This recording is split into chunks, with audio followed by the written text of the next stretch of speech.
जय जय रघुवीर समर्थ. श्री आनंद स्वामी महाराज यांचे श्रीराम मंदिर, देशपांडे गल्ली, मलकापूर या ठिकाणी श्री राम जन्मोत्सव साजरा होत आहे. त्या उत्सवातील हे तिसरे पुष्प सौ अश्विनीताई गणेशराव काटे गुंफणार आहेत. त्या मलकापूर येथे स्टेट बँकेत ऑफिसर पदावर कार्यरत आहेत. तसेच त्या दासबोधाच्या गाढे अभ्यासक देखील आहेत. चला तर आनंद घेऊया त्यांच्या या प्रवर्शनाचा. श्रीराम समर्थ.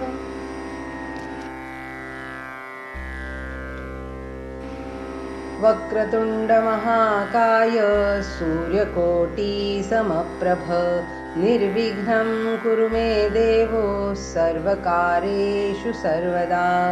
गुरुर्ब्रह्मा गुरुर्विष्णु गुरुर्देवो महेश्वरा गुरुर्साक्षात् परब्रह्म तस्मै श्री गुरवे नमः. श्रीरामचंद्रा करुणा समुद्रा ध्यातो तुझी राजस योग मुद्रा. नेत्री नये रे तुझ वीण निद्रा कै भेटसी बा मजला सुभद्रा. कृपा कटाक्षाची ये किरणे मोह समुद्रांचे आटणे. घडे जय त्या श्रीकृष्णे वंदू तया ते श्रीराम. तया आदिनांत मांगल्याची मूर्तिमंत. आनंद कदानाखंत जनाला लागी श्रीराम. श्रीराम समर्थ श्रीराम. जय जय रघुवीर समर्थ.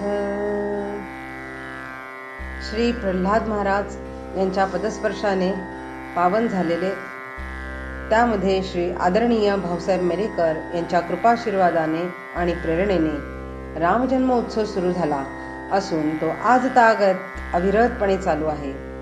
आज देखील कोरोनाच्या प्रादुर्भावामुळे असे वाटले होते की रामजन्म उत्सव कसा साजरा होणार, पण कॉम्प्युटरच्या टेक्निकमुळे आपण सर्वजण हा जन्मोत्सव साजरा करण्याकरिता श्रीराम जन्मोत्सव निमित्त आनंद स्वामी महाराज यांचे श्रीराम मंदिर, देशपांडे गल्ली, मलकापूर येथे अशा पद्धतीने व्हॉट्सअपच्या माध्यमातून आपण एकत्रित जमलेलो आहोत. आणि त्यामुळे आपल्याला आपले आचार विचार प्रदान करण्याकरता आपल्याला दुरूनच करता येत आहे. त्याबद्दल खरोखरच या टेक्निकचे सुद्धा आभार आहेत सर्वप्रथम तर अशा या पद्धतीमुळे आज उत्सव साजरा करू शकतो आहे. त्यामुळे सर्वप्रथम मी रामरायाला वंदन करते. त्याचप्रमाणे प्रल्हाद महाराज, आदरणीय भाऊसाहेब मेरेकर यांना सुद्धा साष्टांग प्रणिपात करते. माझे सद्गुरू डॉक्टर काका यांना साष्टांग दंडवत घालते आणि आपल्या या परिवारातील सर्व श्रेष्ठ ज्येष्ठ साधकांना यथायोग्य नमस्कार करते आणि सर्वांच्या हृदयस्थ असलेल्या जनार्दनाला देखील येथूनच साष्टांग वंदन करते. सर्वप्रथम थोडंसं आपण नामचिंतन करूया आणि मग विवेचनाकडे वळूया. हरे राम राम राम हरे हरे.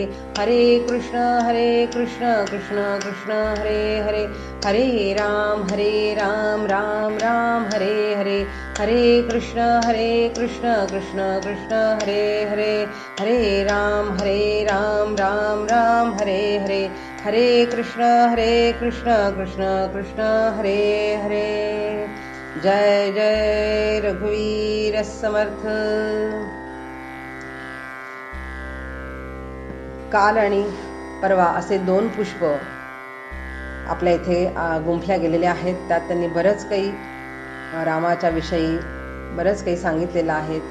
आज मी माझ्या या तिसऱ्या पुष्पाच्या निमित्ताने रामरायाची सेवा माझ्या अल्पशा मतीने करण्याचा प्रयत्न करीत आहे आणि माझ्या अल्पमतीला जसं वाटेल यथायोग्य तसा मी मांडण्याचा प्रयत्न करीत आहे.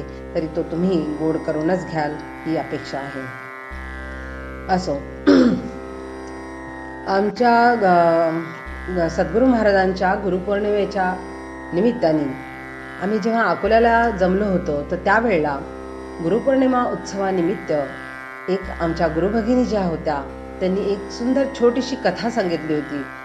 तर ती कथा येथे मला आज तेव्हा मला तर ती खूप भावली होती आणि मला अतिशय ती आवडते पण, आणि आज ती सांगावीशी वाटते आहे. म्हणून त्या कथेने आपण छोटासा प्रारंभ करूया आणि मग चिंतनाकडे वळू.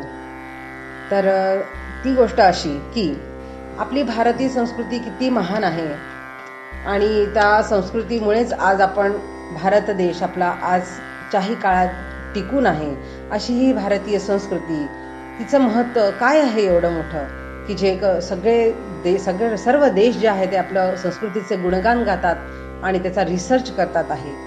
तर अशी ही भारतीय संस्कृतीमध्ये काय आहे बरं, तर आपल्या याच्यात महिने असतात, वर्षभरामध्ये 12 महिने आणि प्रत्येक महिन्यामध्ये 30 दिवस असतात आणि 30 दिवसापैकी प्रत्येक महिन्यामध्ये शुक्ल आणि कृष्ण पक्ष असतो.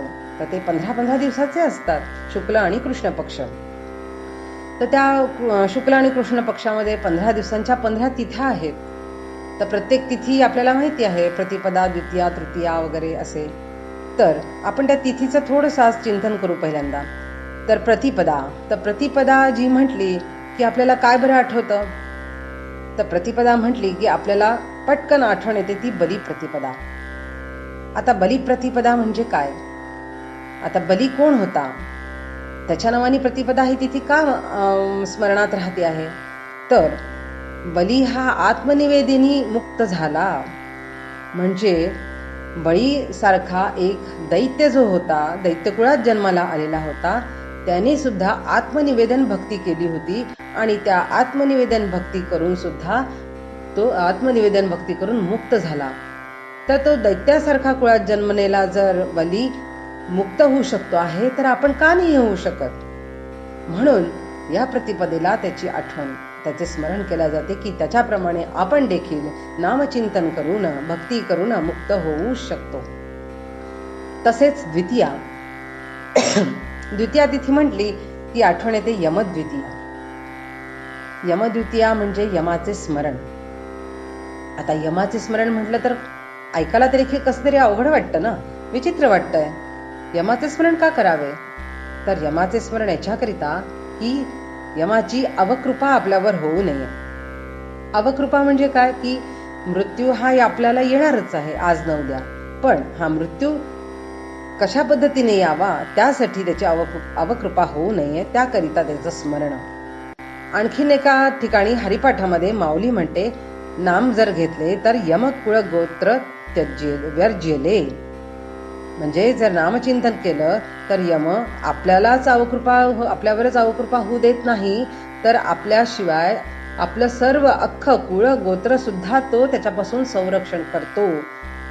असं हे यमद्वितीयेचं स्मरण होईल.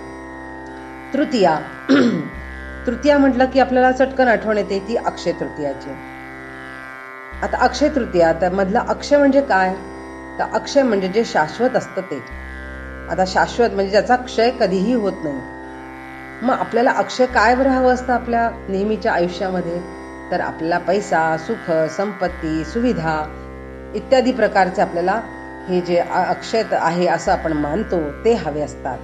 पण काका काय म्हणतात की अक्षय काय आहे, शांती, तृप्ती, समाधान याचे अक्षय असावे की ज्याचा कधीही क्षय होऊ नये आणि त्याचे स्मरण सतत असावे. म्हणजेच जर असं आपण त्याचं स्मरण करत गेलो तर त्या शांती, तृप्ती, समाधान कसे मिळवायचे, कशा पद्धतीने मिळवायचे, त्याकरिता कसं नामस्मरण करायचं याची सतत स्मरण ठेवणे म्हणजे अक्षय तृतीया. आणखीन काय करतो आपण अक्षय तृतीयाला, तर पूर्वजांचे स्मरण करतो. म्हणजेच पूर्वजांचे देखील आशीर्वाद आपल्याला सतत लाभावेत, त्यांचा कृपा आशीर्वाद आपल्यापर्यंत सतत राहावा या दृष्टीने त्यांचे देखील स्मरण असावे. चतुर्थी म्हटली की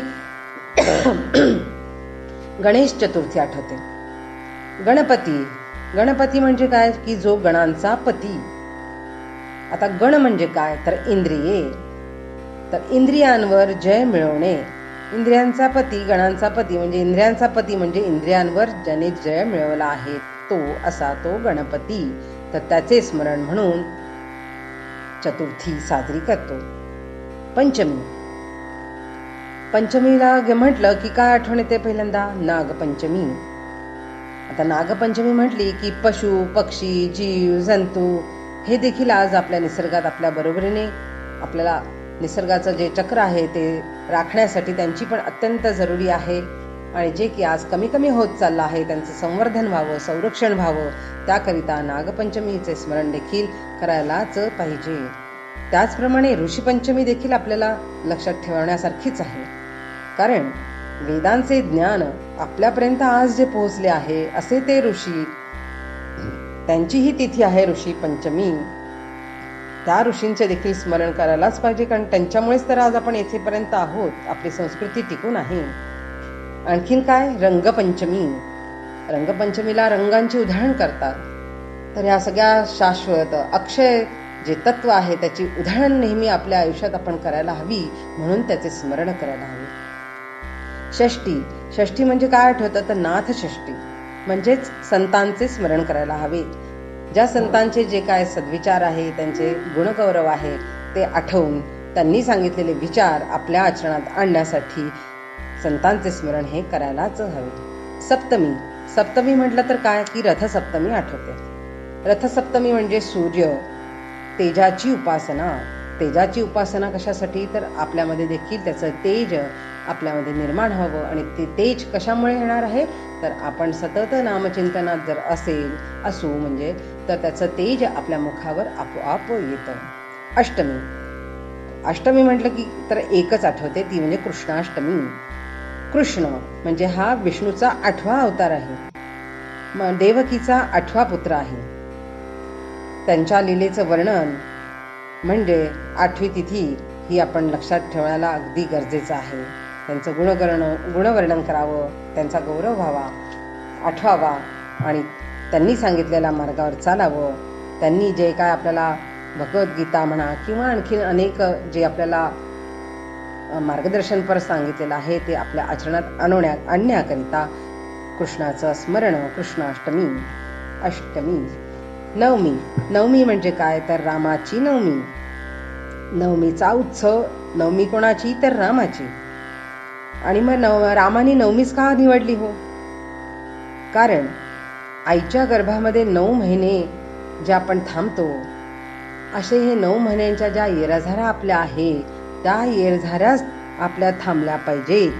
ह्याकरिता रामाचं स्मरण आवश्यक आहे, जेणेकरून गर्भातून बाहेर येण्यासाठी जे 9 महिन्यांचा येरझाऱ्या म्हणजेच जन्म आणि मृत्यूच्या ज्या येरझाऱ्या असतात त्यातून मुक्तता होऊन मोक्ष आपल्याला लाभावा, मुक्ती आपल्याला मिळावी, याकरिता रामाचं स्मरण. अशा या रामनवमीच्या उत्सवाच्या निमित्तानेच आज आपण येथे जमलेलो आहोत. आणखीन दशमी, त्याच्यानंतर ती विजयादशमी. आता विजयादशमी म्हणजे म्हणजे याची आठवण झाली की कशावर विजय मिळवायचा? तर संसारावर, प्रपंचावर विजय मिळवणे. जसं की आपल्याला युद्धामधून जिंकून आल्यानंतर शस्त्राची पूजा केली होती, त्याचप्रमाणे आपण संसारासारख्या आणि भवसागरावर जेव्हा विजय मिळवू तेव्हा सुद्धा आपल्याला हा विजय उत्सव साजरा करायलाच पाहिजे आहे. तर तो कशा पद्धतीने आपण त्याच्यावर विजय मिळवायचा? तर ते नामाच्या चिंतनानेच. एकादशी विठ्ठलाची असते. द्वादशी म्हणजे वसुबारस, ज्यामध्ये गोमाता पूजन होते. त्यांचं संवर्धन कसं करावं, त्यांचे रक्षण कसे करावे, त्याकरिता द्वादशीचे स्मरण होय. त्रयोदशी म्हणजे धनत्रयोदशी आठवते. धनत्रयोदशी म्हणजे संपत्ती.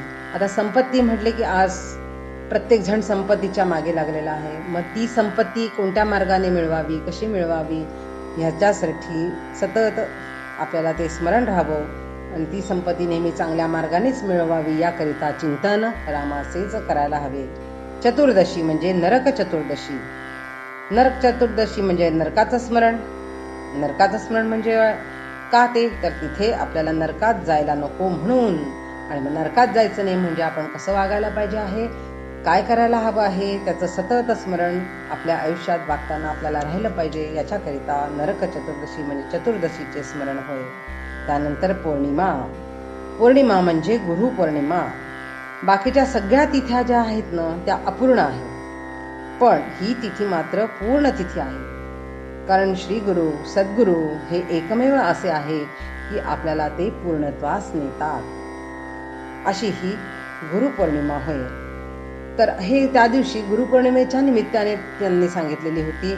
परंतु आज आपल्याला ती रामनवमीच्या निमित्त आपण घेत आहोत. त्यातला आपण नवमीचं आपण घेणार आहोत की रामाची नवमी. त्या नवमीचा जन्म का निवडला त्याने आपण बघितले की आईच्या गर्भामधल्या ज्या 9 महिन्याच्या येरझाऱ्या असतात, म्हणजेच जन्म मृत्यूचा जो फेरा असतो तो आपल्याला थांबवून मोक्षप्राप्ती व्हावी याकरिता रामाची नवमी, त्याचं स्मरण सतत आपल्याला राहायला पाहिजे. त्याकरता त्याच्या चिंतनात, त्याच्या अनुसंधानात आपण सतत राहावं, याकरिता नवमी उत्सव हा साजरा होतो. आणि अजून एक आपल्याला आठवण ठेवावीच लागेल की नवमीच्या दिवशी तो दिवस, तीच वेळ साधली होती ती श्री समर्थांनी. त्यांचा जन्म देखील रामनवमीच्याच दिवशी त्याच वेळी झाला आणि त्याच उद्देशाने झालेला आहे. आणि त्यामुळे समर्थांचं देखील स्मरण नवमीच्या दिवशी करायलाच हवं. अशा या समर्थांचं वाङ्मय विपुल आहे, ग्रंथसंपदा त्यांची अफाट आहे. आणि या प्रत्येक ग्रंथामध्ये अंतिम साध्य म्हणजे मोक्ष साधण्यासाठीची साधना मार्ग सांगितलेले आहे. प्रत्येक मनुष्यासाठी आणि प्रत्येक क्षेत्रामध्ये लागू पडेल अशी साधना, असे मार्ग त्यांच्या जवळ आहेत. पण ती साधना, तो मार्ग आपल्याला जवळ केल्याशिवाय अनुभूती कशी येऊ शकेल? काका नेहमी म्हणतात, परमार्थ नेहमी जवळ आणायचा, दूर करायचा नाही. म्हणजे ऐकलं की टाकून द्यायचं असं नाही करायचं, तर तो जवळ आणायचा. म्हणजे त्यातील प्रत्येक शब्द जो आहे तो आपल्याला आपल्यापाशी जुळवून, आपल्याशी जुळवून घेता आला पाहिजे. उदाहरणार्थ आपण बघू की आपण काय म्हणतो की हो, तो राम एकवचनी आहे, सत्यवचनी आहे, असं म्हणण्यापेक्षा त्या रामासारखे मी कसा होईल असे प्रयत्न करायला आपण हवे. म्हणजे तो परमार्थ आपल्यापर्यंत आपल्याला लागू केला गेला पाहिजे. तो तृतीय वचनी नको है ना. तर अशा म्हणजे रामासारखे मी कसे होईल असा प्रयत्न आपला असावा. तीर्थ पिताना आपली भावना कशी असते? अत्यंत पवित्र असते. किती आपण पवित्र भावनेने ते तीर्थ पितो ना, तशीच भावना पाणी पिताना जर असेल तर ते पाणी देखील तीर्थच होऊ शकतं. आणि मग त्यासाठी तीर्थक्षेत्री जायची काय गरज आहे आपल्याला? तसेच प्रसादाचं देखील आहे. आपण प्रसाद जेव्हा ग्रहण करतो तेव्हा किती शुद्ध भावनेने आणि किती आपण अगदी पवित्र भावना असते त्यामागे सुद्धा. मग तशीच भावना आपण प्रत्येक गोष्टीमध्ये जर घातली, प्रत्येक पदार्थामध्ये ती भावना ठेवली, तर परमार्थ निराळा आणखीन काय असतो? त्यापेक्षा काही वेगळा करावा लागतो का? नाहीच. मुळी जो आपण प्रपंच करतो आहे त्यामध्येच जर अशा पद्धतीने आपण परमार्थ साधत गेलो, आपण आपल्या भावना ठेवत गेलो, तर तो परमार्थ निराळा करावाच लागत नाही. तो परमार्थच होऊन जातो. प्रपंच म्हणजेच परमार्थ होऊन जातो. परंतु अशी भावना, इच्छा, वासना सत्वगुणांमध्ये रूपांतरित करण्यासाठी आपल्याला सतत मार्गदर्शनाची गरज असते, मार्गदर्शन हवे असते. मग आपण आज रामनवमीच्या उत्सवानिमित्त एकत्र जमलो आहोत. तसेच समर्थांचा देखील जन्म आजच्याच दिवशी झालेला आहे. त्यामुळे दोघांनाही अभिवादन करता येईल म्हणून समर्थांचा मनाचा श्लोक आपण आज विवेचनासाठी घेतला आहे. त्या निमित्ताने दोघांचे देखील पुण्यस्मरण होईल.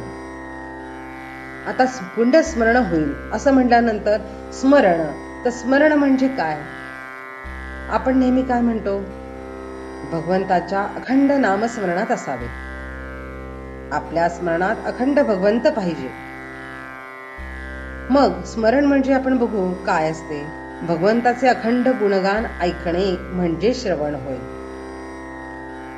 आणि मग जे जे श्रवण आपण केले आहे त्याची कीर्ती गाणे, त्याचं गुणगान गाणे म्हणजेच कीर्तन भक्ती होय. आणि जे आपण सतत श्रवण करतो त्यानंतर सतत त्याचेच गुणगान इतरांसमोर गातो, तेव्हा त्याचे रूपांतर स्मरणात होते. आपण आता एक उदाहरण बघूया. आज माझे लग्न होऊन जवळपास 35 वर्षे झाली. तेव्हा 35 वर्षापूर्वी मी जेव्हा पहिल्यांदा सासरी आले ना, त्यावेळी मला काही लोक जे काही मला बोलले होते त्यावेळी काही चांगलं काही वाईट जे काय असेल ते मी तेव्हा त्यांच्या मुखातून श्रवण केलं होतं.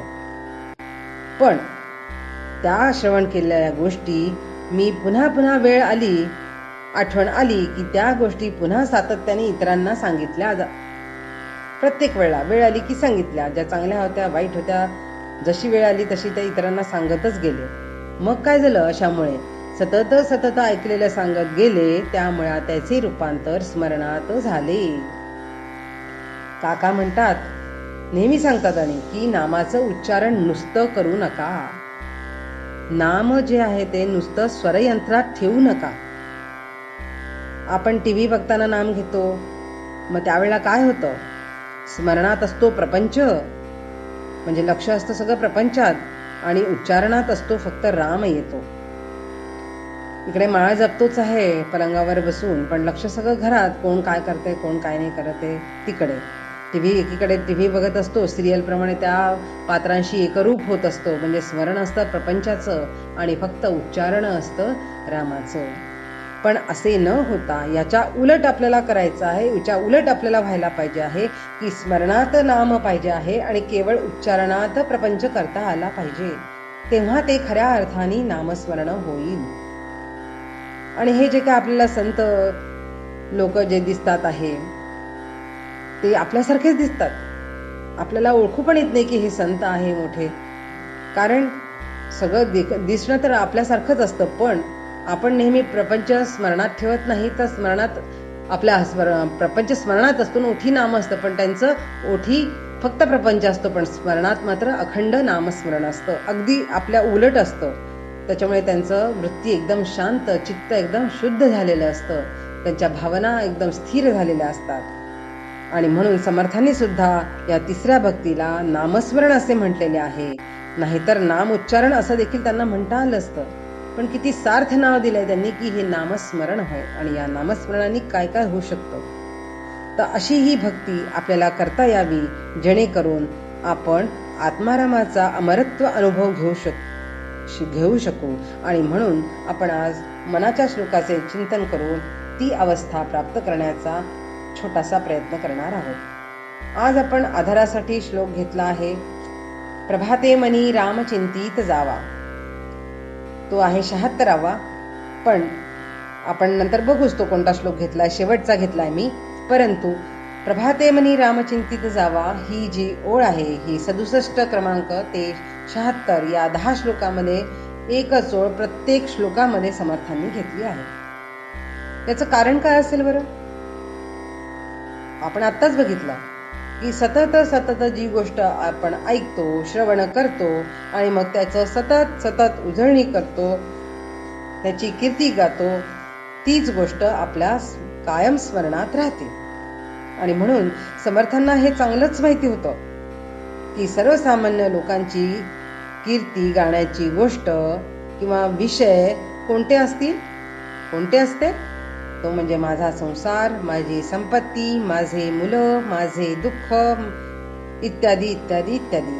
ह्याच गोष्टींचे त्यांचे नित्यस्मरण असते. आणि कलियुगामध्ये वेळ आणि पैसा या 2 गोष्टींना अतिशय महत्त्व येणार आहे हे त्यांनी अचूक हेरले होते. त्यामुळे या राम या नामाला घेण्यासाठी वेळ आणि पैसा दोन्हीही लागत नाही. फक्त ते निष्ठा, विश्वास आणि सातत्याने घेतले तरच त्याचा उपयोग होतो. फक्त त्यामध्ये मात्र मीपणा, अहंकार वृत्ती अजिबात नको, तरच ते खरे नामस्मरण म्हणजे भक्ती होईल. समर्थ म्हणतात प्रभाते मनी राम चिंतित जावा. आता सर्वात प्रथम आपण बघूया की प्रभात म्हणजे काय. प्रभात म्हटलं की आपल्याला अगदी सरळ आठवतं, सरळ लक्षात येतं की सूर्योदयापूर्वीची वेळ म्हणजे प्रभात, पहाट होय. ह्या वेळी जर आपण नामस्मरण केले तर ते दिवसभर आपण त्या चिंतनात राहू शकतो. संपूर्ण दिवस आपला आनंदी, प्रसन्न, उत्साहात जातो. दत्ता काका होते बुलढाण्याचे, परमपूज्य दत्ता काका, ते नेहमी म्हणायचे, म्हातारपण म्हणजे आयुष्याचा ढेकर होय. जसे आपण कर्म आयुष्यभर करतो त्याप्रमाणे म्हातारपण आपल्याला भोगावे लागते. जसे आपण सकाळी आपण उठल्यानंतर एखादी गोष्ट कधीतरी खातो, तर ते दिवसभर त्याचेच ढेकर येतात. मग आपण नंतर काहीही खाऊ, पण मात्र ढेकर त्याचेच येतात की जे सर्वप्रथम खाल्ले आहे. तरी सुद्धा सकाळचीच आठवण आपल्याला ही जाणवत राहते. तद्वतच पहाटे निवांत समयी प्रसन्न शांत वातावरण असते, हवा शुद्ध असते. त्यामुळे त्यावेळी घेतलेले नाम आपल्याला दिवसभर पुरते. एके ठिकाणी तर म्हटलेले आहे, ज्याने पहाट जपली त्याने प्रपंचाचा रहाट जपला. पण समर्थांना एवढेच अपेक्षित आहे का हो? तर नाही. नुसत्या दिवसाची पहाट नव्हे, तर ती पहाट म्हणजे आयुष्याची पहाट देखील होय, जी की नित्य असते. कारण पुढचा क्षण सांगून येतच नाही ना, की पुढच्या क्षणी आपलं काय होईल. आणि म्हणून नित्य पहाट मानून नित्य नामस्मरणातच आपण राहायला हवं आहे. नित्य नामस्मरणच करायला पाहिजे आहे, केलेच पाहिजे आहे. आणि म्हणून नामस्मरण कसे करावे, का करावे, आपण या ह्या मनाच्या श्लोकाच्या आधाराने आपण थोडक्यात बघूया. तर आजचा जो श्लोक आहे तो घेतलेला आहे, नभे कर्मना धर्मना योग काही, नभे भोगना त्यागना सांग पाही, म्हणे दास विश्वास नामी धरावा, प्रभाते मनी राम चिंतित जावा. श्रीराम. ह्या श्लोकाचा शब्दशः अर्थ तसा सोपा आहे. कर्म, धर्म, भोग, योग या गोष्टी कशा आहेत? क्रियाप्रधान आहेत. आणि क्रियाप्रधान ज्या गोष्टी असतात त्या शास्त्रशुद्ध केल्याच पाहिजे. आणि या जर शास्त्रशुद्ध केल्या गेल्या नाही तर काय होतं? तर त्यामधनं जे फळ आपल्याला प्राप्त व्हायचं आहे ते आपल्याला प्राप्त होत नाही. पण आजच्या या कालमानाप्रमाणे त्या गोष्टी तशा करणेही अशक्य झालेले आहे. कारण तेव्हा ज्यात काही उणीव उरत असत नाही, मग अशी गोष्ट कोणती आहे की ज्याच्यामध्ये उणीव असतच नाहीये? तर अशी गोष्ट म्हणजे केवळ एकच होय, आणि ती म्हणजे नामस्मरण होय. ते कसे करायचे आहे? विश्वासपूर्वक करावे म्हणतात ते. नामापरते तत्व नाही रे अन्यथा. सकाळी सकाळी नामस्मरण करीत जावे, म्हणजे दिवसाला सुरुवात नामस्मरणानेच करावी.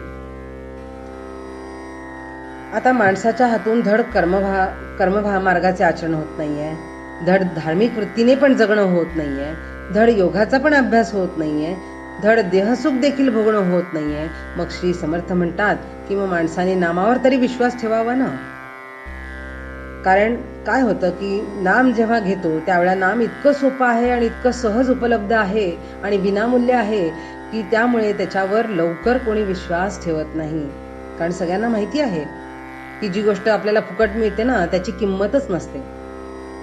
कारण माझं एक छोटंसं मी एक सांगते की आम्ही जेव्हा अगदी सुरुवातीला जेव्हा आपण संस्कार शिबिर सुरू केलं होतं त्यावेळेला काही ठराविकच ठिकाणी शिबिरं होत होती. त्यावेळेला समर कॅम्प नावाने ती होत होती आणि त्या समर कॅम्पची फी त्यावेळेला 500-600 रुपये होती. आणि आमची संस्कार शिबिराची फी तेव्हा होती 50 रुपये. मग त्यावेळेला इतर लोकांचे जे मानसिक विचार होते, म्हणजे जे विचार करायची ज्यांची जी होती पद्धत की इथे 50 रुपये घेतात ते म्हणजे इथे काहीच शिकवत नसतील, तिथे 500 रुपये फी आहे म्हणजे इथे नक्कीच खूप काही छान शिकवलं जाणार आहे. म्हणजे ज्याला किंमत मूल्य नसते, आपल्याला द्यायला लागत नाही, त्याच्यावर संशय घेतला जातो, त्याच्यावर विश्वास राहत नाही. पण ते किती चांगलं असतं हे अनुभवल्याशिवाय कळत नाही, त्याचा अनुभव आल्याशिवाय त्याची किंमत आपल्याला कळत नाही. तर असे हे अतिशय सोपं नाम जे आहे त्याच्यावर विश्वास ठेवूनच आपल्याला करायला पाहिजे आहे. अशा या भगवंताचे पहाटेच्या समय चिंतन करायचे आहे. आता आपण एक एक बघूया. खरं तर काय होतं, कर्म, धर्म, योग आणि भोग आणि नाम असे जे आहे त्यांनी दिलेले त्यातलं आपण एक एक बघणार आहोत. तर आपण बघू कर्म पहिले. तर खरं कसं असतं की जन्माबरोबरच प्राणी मात्र आहे ना हा क्रियाकर्मांच्या जाळ्यात बांधलाच जातो. याचा अर्थ असा की जीवनाचे दुसरे नाव म्हणजे कर्म होय. जन्माबरोबर जन्माला आलेले कर्म हे मृत्यूशिवाय कधीच जीवाला सोडित नाही. म्हणून अकर्मावस्था सदैव सर्वथा अशक्यच आहे. अगदी काहीही करायचे नाही जरी असे ठरवले ना तरी शरीराची हालचाल ही चालूच असते. आणि म्हणून असे म्हणावे लागते की जीवन म्हणजेच कर्म आणि अकर्म वा निष्कर्म अवस्था म्हणजे मृत्यू होय. म्हणजे कर्म कसेही करून करायचे, तर मग ते सत्कर्म का करायला नको, असा विचार आपण करायलाच हवा आहे. मग आपण बघू की परमार्थ प्राप्तीचे इतर उपाय जे आहेत ते विधीपूर्वक या कलियुगामध्ये होणे किती कठीण आहे. कर्माची गती कशी असते, अतिशय सूक्ष्म असते आणि गहन. त्यामुळे काय होतं, बुद्धिमान लोकांना देखील कर्म कोणते आणि अकर्म कोणते याचा संभ्रम होतो. आणि मग हे विधी यथासांग होतेच असे नाही, त्यामध्ये बऱ्याच वेगवेगळ्या अडचणी येऊ शकतात. उदाहरणार्थ, पूजापाठ सांगणारे आजकाल लवकर मिळत नाही, सापडतच नाही. ते मिळाले तर मग पूजा साहित्य जे असते, पूजा सामुग्री असते, त्याची कधीतरी कमतरता भासते, जागेची कमतरता असते, वेळेची अडचण असते आणि सर्वात मुख्य म्हणजे त्यापेक्षा जास्त म्हणजे स्वतःला आचमन सुद्धा व्यवस्थित करता येत नाहीये. आणि एवढ्या अडचणींवर मात करून कर्म पूर्ण होते, तरी शेवटी ईश्वरार्पणच करावे लागते व काही त्यात जर वैगुण्य दिसले तरी तेथे हरिस्मरण करावे लागते. म्हणजे कर्माची शुद्धता राहणे आणि अशुद्धता जाणे हे सर्व नामावरच अवलंबून असल्यामुळे भगवंताचं नाम सर्वात सर्वश्रेष्ठ आहे.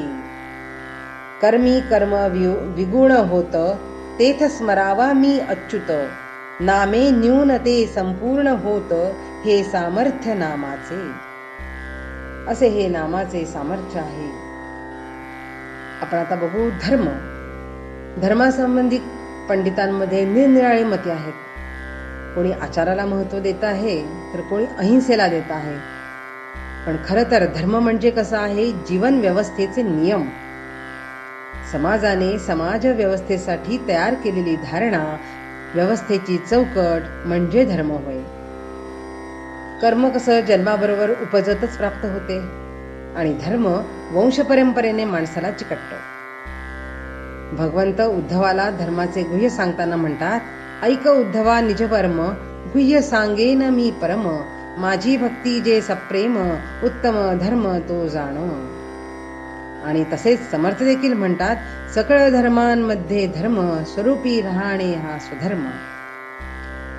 समाजाची सेवा, अपंगांना सहाय्य, दलितांचा उद्धार, अशिक्षितांना शिक्षित, अनाथांना सहारा, ही सर्व प्रकारची जी कर्मे आहे ही कोणी प्रामाणिकपणे जर करीत असे तर तोही एक धार्मिकच विधी आहे.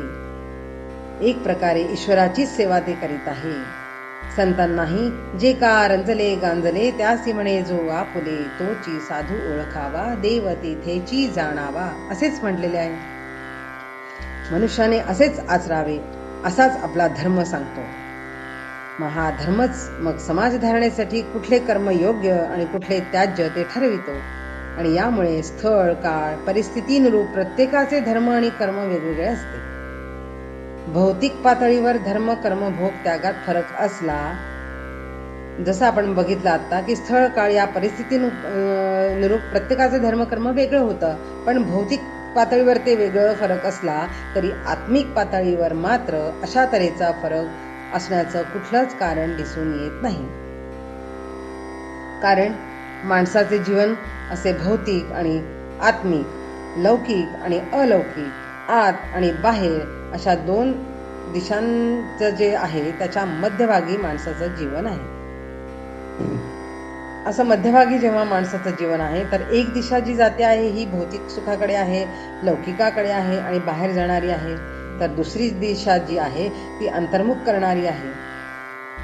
तर जो बाहेरच्या दिशेने म्हणजे भौतिक आणि लौकिकाच्या दिशेने जातो त्याच्याजवळ काय असतं, साधन, सुविधा, संपत्ती, घरे, बंगले त्याचे वाढतातच, ज्ञानही वाढते, आपल्या नावाच्या मागे पुढे अनंत उपाधी लागतात त्याला, सत्काराने गौरवाने समृद्धी मिळते. परंतु या सर्व व्यापामध्ये आपला आत्मा विकसितच होत नाही. जन्माच्या वेळी जसा होता ना, जिथे होता ना, तो तिथेच राहतो. कारण आपण सगळेच बाहेर जातो आहे ना. अंतर्मुख होऊन आत जायला कुणाला वेळच नाही आहे. इतकेच काय, आपले इंद्रिय देखील बघा ना. उदाहरणार्थ आपण डोळे बघू की हे आपले डोळे दुसऱ्याला बघतात, परंतु स्वतःला पाहण्याचा त्याच्याजवळ कुठलाच उपाय नाही आहे. त्यामुळे बाहेरची धाव जितकी जास्त तेवढा बाहेरचा विकास जास्त. आणि बाहेर विकास जास्त तेवढा आत मात्र दुर्बलता. बाहेरून शक्तिमान, अंतरामध्ये कमकुवतपणा असतो. त्यामुळे सुख शांती नांदत नाही. आणि तसेच या जीवन व्यवस्थेतही आहे, परंतु माणसाच्या लक्षातच हे येत नाही. मनुष्य हा कसा आहे, अनुकरण प्रिय आहे आणि प्रवाहात वाहणारा आहे. त्यामुळे सगळे जसे धावतात आहे ना, तसेच आपणही मागचा पुढचा विचार न करता त्याच्या मागेच आपण धावू लागतो. आणि काय प्राप्त करण्यासाठी धावतो आहे एवढं? तर पद, प्रतिष्ठा, संपत्ती आणि आपले सर्व शिक्षण, ज्ञान हे त्याच्याचसाठी आहे असं आपलं मनात असतं आणि हे त्याच्याचसाठी चालू आहे असंच आपण जाणून असतो. परंतु हे सगळं बाहेरचं झालं शिक्षण, पण अंतरयात्रेचे कुठले शिक्षण कधीच कुठे दिले जात नाहीये. मात्र आपल्या भारत देशात कोणे एकेकाळी असे प्रयत्न झाले होते. जेव्हा की उपनिषदांची निर्मिती झाली ना, तेव्हा हे अंतर्ज्ञान शिखरावर पोचलेले होते. त्यावेळी कुठलंही मूल संसारात शिरण्यापूर्वी, म्हणजे बाहेरच्या रगाड्यात जाण्यापूर्वी, त्याला सगळ्यात परम जेव्हा त्याला समज यायला लागली त्यावेळेला गुरुकुलात पाठवली जात असे. आणि अशा गुरुकडे पाठवले जाई की जो गुरु अंतर्मुख झालेला आहे आणि ज्याला तोच मी परमात्मा आहे, अहम ब्रह्मास्मी आहे याची अनुभूती आलेली आहे. आणि त्यामुळे जाणारे बालक सुद्धा असाच तयार होऊन बाहेरच्या प्रवासासाठी तयार होऊन बाहेर येत असे. युरोपमध्ये 17व्या शतकापासून सामाजिक जीवनामध्ये धर्माचे स्थान अत्यंत डळमळायला लागलेले होते. पण त्यावेळी मात्र भारतामध्ये तसे झाले नाही. कारण त्यावेळी सर्व समाजातील मुले गुरुकुलात जाऊन कर्ममार्गाचे पालन, धार्मिक विधी आचरण करणारे आणि योगाचा अभ्यास करणारा होता. आणि असाच माणूस हा उत्तम जीवन जगतो. त्यामुळे आपल्या देशाची स्थिती त्यावेळी उत्तम होती. सामाजिक, आध्यात्मिक, आर्थिक सगळ्याच परिस्थितीत उत्तम होती. परंतु आता मात्र असे हे जीवन जगणारा व्यक्ती अत्यंत दुर्मिळ होत चालला आहे. आणि असाच मनुष्य जर संसार करीत असला तरी तो त्याच्यात आसक्त होत नाही. आसक्त न होता तो अलिप्त असतो आणि तो भोक्ता म्हणून राहत नाही. मग तो कसा असतो, तर केवळ साक्षी रूपानेच असतो. केवळ भारतामध्येच अशा तऱ्हेच्या जीवनाचा विचार दिला आहे आणि प्रयोगही केला आहे. आणि आपल्याला आपल्या संत ऋषींच्या चरित्रावरून ते दिसतेच आहे की त्यांच्या अंतरातली जी बैठक आहे की नाही, ती अत्यंत मजबूत झालेली आहे. त्याच्यामुळे आपल्याला आपल्यासारखे सर्वसाधारण दिसणारे संत आतून कसे आहे आपल्याला लक्षातच येत नाही. बरोबर पाहता आपण त्यांना ओळखूच शकत नाही. पण जेव्हा त्यांच्या वागण्यावरून आपण लगेच आपल्याला लक्षात येते, कारण अंतर बैठक मजबूत झालेली असते, पक्की असते. आणि म्हणून मग आपण कसं जगतो, हे असे संत साक्षीत्वने जगतात. आपल्याला ते जमत नाही, साधत नाही, आणि म्हणून आपण सदैव भोक्ता म्हणूनच जगतो. योग म्हणजे काय, तर अष्टांग योग. यात यम, नियम, आसनादिकांसाठी शारीरिक आणि मानसिक श्रम करावे लागतात. चित्तवृत्ती निरोध करावा लागतो. आणि भक्तीशिवाय चित्त निरोध क्लेशकारकच होतो. त्यासाठी मन सात्विक असावे लागते. आणि सात्विक मनासाठी काय असावं लागतं, युक्ताहार, विहार ठेवावा लागतो. आणि इतकं करूनही अभ्यासाच्या वेळी विषयाकडे सहज धावणारे जे मन आहे ते वरचेवर परतवून ध्येय वस्तूकडे आणावेच लागते. यात मानसिक कष्ट फार होतात. नामाने ध्येय वस्तूला मन लगेच चिकटते आणि त्याच्याशी तद्रूप होऊन जाते. भगवंत म्हणतात, मन ही माझी विभूती आहे आणि हे मन जे आहे ना, हे भगवंताच्या सर्वात जवळ आहे, अत्यंत जवळ आहे. कारण ते अतिशय वेगवान आहे. सगळ्यात पहिले भगवंताजवळ पोचणारे असे हे मनच आहे.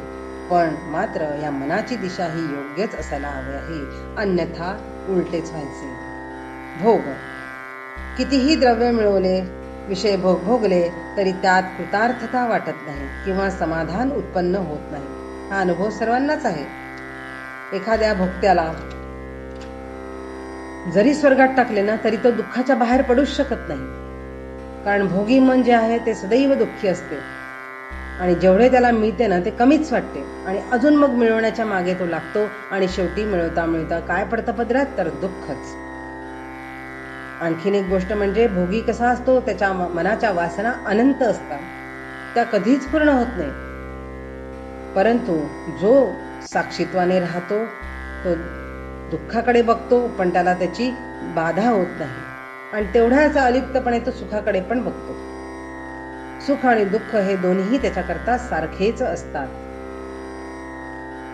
त्यामुळे तेवढ्याच अलिप्तपणे सुखाकडे पाहिल्यामुळे त्याला जे जे मिळते आहे ना, जेवढे मिळते आहे, ती परमेश्वराची कृपा, परमेश्वराचा प्रसादच मानतो.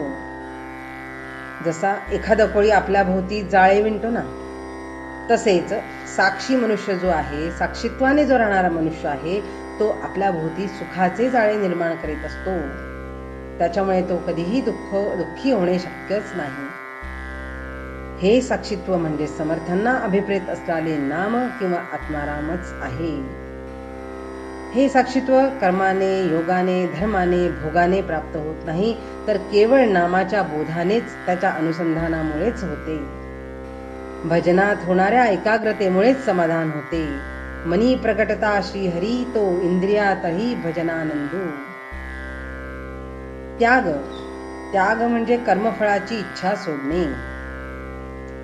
सामान्य माणसांना म्हणजेच आपल्याला हे फार अवघड आहे. आपण कधी एवढंसं काही केलं की लगेच अपेक्षा असते की काहीतरी त्याचा आपल्याला मोबदला जरूर मिळालाच पाहिजे. हा सहज स्वभाव आहे आपला. पण नामाने करता करविता तो देवच आहे अशी मनाची धारणा होऊन जे आहे ते ठीक आहे आणि त्याचीच कृपा आहे, त्याचेच करणे आहे अशी वृत्ती होते. फक्त नामस्मरणाने ठेविले अनंते तैसेची राहावे, चित्ती असो द्यावे समाधान. स्थिती बाणता स्वरूपाची, चिंता तोडली देहाची, मग होणाऱ्याची काही चिंता नसे.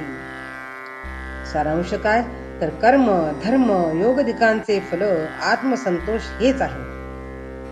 मंत्रहीनम क्रियाहीनम भक्तिहीनम सुरेश्वर, यत्पूजितं मया देव परिपूर्णं तदवस्तु मे. न्यूनं संपूर्णतां याति ययो वंदे तमच्युतम्. असे शरण होऊन आपण न्यूनते पूर्ण करून घेण्यासाठी आळवावेच लागते. भगवंत संतोषाच्या विरहित कोणतेही धर्मकर्म यथासांग झाले आहे असे मानणे हेच मुळे अज्ञानाचे आणि मूर्खत्वाचे लक्षण होय. न करिता भगवत भजन, वेदाध्ययन यज्ञज्ञान, येणेची आम्ही जाऊ तरुण, म्हणती ते जन महामूढ. कर्म आपण बघितलं कसं आहे, जड आहे, आणि ते जड असल्यामुळे फल देऊ शकत नाही. फलदाता कोण आहे? ईश्वर आहे. मग तो नामानेच प्रसन्न होतो. म्हणून नाम साधनावर विश्वास ठेवून ते साधन आपण निर्धाराने करावे. म्हणून श्रद्धा अशी असावी की नामाने अनेक भक्त तरुण गेले, ते सर्व साधनांचे सार आहे. मी हे साधन केल्यास ईश्वर कृपा होऊन मीही मुक्त होईल, माझा उद्धार होईल, अशा दृढ विश्वासाने हे साधन करावे. विश्वास हे परमार्थातले सर्वात मोठे भांडवल आहे, सर्वात मोठे भांडवल आहे. श्रद्धावान लभते ज्ञानम. कोणतेही श्रद्धेने केले तरच ते सफल होते. श्रद्धा असेल तर सर्व संशय निवृत्ती होते. तुकाराम महाराज म्हणतात, पांडुरंग सत्य केला अनुग्रहो, निरसूनी संदेह बुद्धिभेद. अश्रद्धेने केले तर दुर्गती प्राप्त होते. अश्रद्धानां पुरुषां धर्मस्यास परंतप, अप्राप्य मां निवर्तन्ते मृत्यू संसार वर्त्मनी. माहीत नसलेल्या गोष्टीबद्दल श्रद्धा ही नसतेच, पण माहीत असून जी गोष्ट आपण अविश्वासाने केली जाते ना, त्याला अश्रद्धा म्हणतात. नाम महात्म्य ठाऊक असूनही अविश्वासाने ते साधन करतात, ते अश्रद्ध होय. अशा मनुष्याला भगवान म्हणतात, अप्राप्य मां निवर्तन्ते मृत्यू संसार वर्त्मनी. म्हणजे मृत्यू संसार मार्गात परत येतात ते. याचा अर्थ असा की कलियुगी उद्धारक असे नामामृताचे महात्म्य ऐकूनही अविश्वासाने त्याचा घोट न घेता त्याने काय बरं होईल असं मानून त्यापासून परावृत्त होऊन संसार चक्रात ते अविरत फिरत बसतात. अविश्वासू लोक फिरत बसतात. यासाठी विश्वास धरून, विश्वास ठेवून प्रभाते मनी राम चिंतित जावा. सारांश काय? शेवटी की कोणतंही कर्म धर्म योग साधना केले तरी त्याचे फलप्राप्तीसाठी हरिसंतोष हा पाहिजेच. तो फुकाच्या व सुखाच्या नाम साधनानेच होते. सकळही तपे केली सांग विधीपूर्वक, त्यासीच फळली ज्याचे वासे विश्वासे आली नामे हरिहराची. म्हणजे सगळं काय जे आहे आपल्याला मिळत आहे ते नामसाधनेने नामचिंतनानेच होते. म्हणून अशा या रामाचे चिंतन अखंड करायला हवे आहे. नामस्मरण सातत्याने करायला पाहिजे आहे. आणि आपण जे नामस्मरण करणार आहोत, आपण या श्लोकामध्ये त्यातले जे श्लोकांमध्ये ज्याचं वर्णन केलेलं आहे ते आपण बघू थोडक्यात. की तो घनश्याम कसा आहे राम, तर घनश्याम आहे, लावण्यरूपी आहे, गंभीर आहे, प्रतापी आहे, धैर्यवान आहे, संकटांपासून दुष्ट शक्तींपासून रक्षण करणारा तो राम आहे. ज्याच्या हातामध्ये धनुष्य आहे, कोदंडधारी राम आहे. तो यम सुद्धा त्याला घाबरून थरथर कापतात असा तो राम आहे.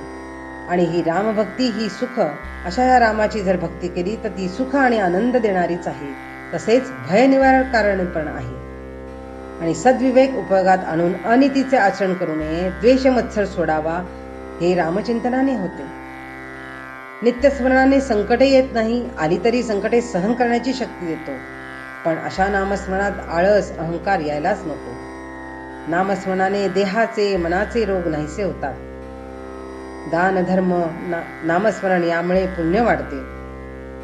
मुखाने नामस्मरण करण्यास पैसे करावे लागत नाही, शिवाय देहाला देखील कष्ट होत नाही. आणि मुख्य म्हणजे संसाररूपी शत्रूला जिंकता येते. साधना व्रतवैकल्य करताना देहाची पीडा दुःख कष्ट जाणवते. यासाठी आणि त्यासाठी ते जाणवू नये यासाठी नामस्मरण शंकराने देखील विष या दुःखावर उतारा म्हणून श्रीराम भक्तीच केली होती. साधना करताना खूप अडचणी येतात, शारीरिक आर्थिक, पण नामस्मरणाला कसलीच अडचण येत नाही. मनाच्या श्लोकामध्ये सार साचार म्हणजे स अधिक आचार सदाचार होय, सदाचरण होय. त्याबद्दल कधीच कुठलाच संशय नसावा. कुठलंही कर्म धर्म योग भोग या गोष्टी करताना काहीतरी उणीवा राहूच शकतात, कारण त्या शास्त्रशुद्ध झाला तरच त्याचा उपयोग. पण नामस्मरण अशी एक आहे की ज्यात अशास्त्रीय असं काहीच घडत नाही. तेव्हा हे असे स्मरण नामस्मरण कधीही सोडू नये. असे हे रामाचे नाम आपल्याला उद्धार करणारेच आहे. असेच एकदा तुलसीदासांना एकदा भक्ताने विचारले की महाराज, तुम्ही रामाचे इतके गुण गातात, तुम्ही सतत त्याचे गायन करीत असतात, तर तुम्हाला त्या रामाने कधी दर्शन दिले आहे का? तुलसीदास म्हणाले हो. भक्त म्हणतो मला पण दर्शन घडवाल का? तर हो म्हणतात. मग तुलसीदास त्याला एक सांगतात, समर्पक उत्तर देतात आणि ते म्हणतात की अरे हे तर खूप सोपं आहे, तू रामाचे दर्शन तुझ्यामध्ये देखील तू घेऊ शकतोस. ते कसे? प्रत्येकाच्या नावात देखील शेवटी आपल्याला रामाचेच दर्शन घेता येईल. त्यासाठी तुम्हाला एक सूत्र श्लोक सांगतो म्हणा, त्याप्रमाणे कोणाच्याही नावाला ते सूत्र लागू होईल. मग तो म्हणतो की कोणते सूत्र आहे? मग तुलसीदास म्हणतात की मी सांगतो, नाम चतुर्गुण पंचतत्व मिलन तासा द्विगुण प्रमाण तुलसी अष्ट सौभाग्ये अंतमे शेष राम ही राम. वरील सूत्रात जे सांगितलं आहे त्याप्रमाणे आता बघू. आता कोणतेही नाव घ्या. उदाहरणार्थ आता समजा नाव माझंच घेतलं अश्विनी, त्याची अक्षरे मोजा 3, त्याला चतुर्गुण म्हणजे 4 ने गुणा 3 चोक 12, त्यात 5 पंचतत्व मिलन म्हणजे 5 मिळवा, 12 मध्ये 5 मिळवले झाले 17. नंतर काय म्हटले? त्याचं द्विगुण प्रमाण, त्याची द्विगुण म्हणजे दुप्पट करा, म्हणजे 17 दुने 34. आणि आलेल्या संख्येला तुलसी अष्ट सौभाग्ये म्हणजे 8 भागा, तर आलेल्या म्हणजे 34 याला अंकाला अष्ट सौभाग्ये म्हणजे 8 ने भागी, त्यानंतर किती होतात? 8 चोक 32, उरतात 2, पूर्ण भाग जातच नाही. अंतमे शेष राम ही राम, पूर्ण भाग जात नाही, पण दरवेळा 2 हे बाकी शिल्लकच राहते आणि ते 2 म्हणजेच ही राम अक्षर होय. आणि हे प्रत्येकाच्या कुठलंही तुम्ही नाव निवडा, अक्षर निवडा, किती अक्षर असो, त्यामध्ये शेवटी 2 अक्षर उरतातच आणि ती 2 म्हणजेच ही राम होय. आणि असे विशेष म्हणजे या सूत्रश्लोकातील संख्यांना सुद्धा तुलसीदासांनी फार महत्त्व दिलं आहे. ते कसं? चतुर्गुण म्हणजे 4 पुरुषार्थ, धर्म अर्थ काम मोक्ष. पंचतत्व म्हणजे पंचमहाभौतिक म्हणजे पृथ्वी जल अग्नी वायू आकाश. द्विगुण प्रमाण म्हणजे माया आणि ब्रह्म असे 2. अष्ट सौभागे म्हणजे 8 दिशांनी ज्या 4 पूर्व मुख्य आणि 4 उपदिशा आहेत आणि 8 प्रकारची लक्ष्मी म्हणजे आग विद्या सौभाग्य अमृत काम सत्य भोग आणि योग. आता प्रत्येकाने स्वतःच्या नावाने हे तपासून पहा आणि आपल्याला लक्षात येईल. आणि खरंच विस्मयकारक आहे की नेहमीच केव्हाही तुम्ही कुठल्या अक्षराने अंक घेतला तर बाकी ही 2 राहते, कारण की प्रत्येकाच्या अंतरामध्ये अंतर्यामामध्ये राम हा हृदयात बसलेलाच आहे, जो अंतरात आहेच आहे. फक्त आपल्याला आपलं जे बहिर्मुख झालेली इंद्रिय आहे ते नामचिंतनाच्या माध्यमातून आपल्याला अंतर्मुख करून त्याचा प्रवास अंतर्यामी प्रवास आपल्याला करायचा आहे, जेणेकरून तोच मी आहे हे आपल्याला जाणून घ्यायचं आहे, त्याची अनुभूती आपल्याला घ्यायची आहे. आणि अशा पद्धतीने जर आपण थोडंसं जरी या चिंतनामधून आपल्याला काही लागू करता आलं तर आपण लागू करून आपण आपल्या स्वतःच्या जीवाचा उद्धार नक्कीच करू शकतो. आणि आपण तो नक्की आपल्याला करता पण येईल अशी आपल्याला सगळ्यांना खात्री आहे, कारण आपण सगळेजण रामचिंतनात आता रामनवमीच्या उत्सवाने आपण अगदी अत्यंत घडलेलो आहोत. आणि असेच हे रामचिंतन आपण सातत्याने करीत राहोत, आपल्यामध्ये राहो ही परमेश्वराजवळ प्रार्थना करते. आणि ही एक माझं पुष्प रामरायाच्या चरणी अर्पण करून माझे 2 शब्द आहे हे थांबवते. जय जय रघुवीर समर्थ. या रामजन्मोत्सवाच्या निमित्ताने मला रामरायाचे सेवा करण्यास मिळाली आणि त्यानिमित्ताने माझे स्वतःचे चिंतन झाले. त्याबद्दल सौभाग्यवती किरणताई मेरेकर यांची मी शतशः आभारी आहे. आणि त्यांच्या जे सहकार्य करतात आहेत त्यांना या उत्सवाच्या निमित्ताने त्या सगळ्या सहकार्यांचे देखील ऋणी आहे. अशीच संधी मला रामरायाची करण्याची मिळो ही प्रार्थना करते आणि 2 शब्द थांबवते. जय जय रघुवीर समर्थ.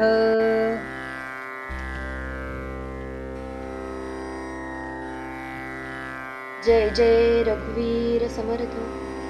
सौ अश्विनीताई गणेशराव काटे यांनी आपल्या अमोघ वाणीने आपल्या मंदिराचे वातावरण राममय करून टाकले. त्यांनी दिलेल्या अमूल्य वेळ आणि श्रीरामाची दिलेली सेवा याबद्दल समितीतर्फे मी त्यांचे आभार मानते. तसेच सर्व रामभक्तांना रामनवमीच्या खूप खूप शुभेच्छा आणि समितीतर्फे धन्यवाद. श्रीराम समर्थ.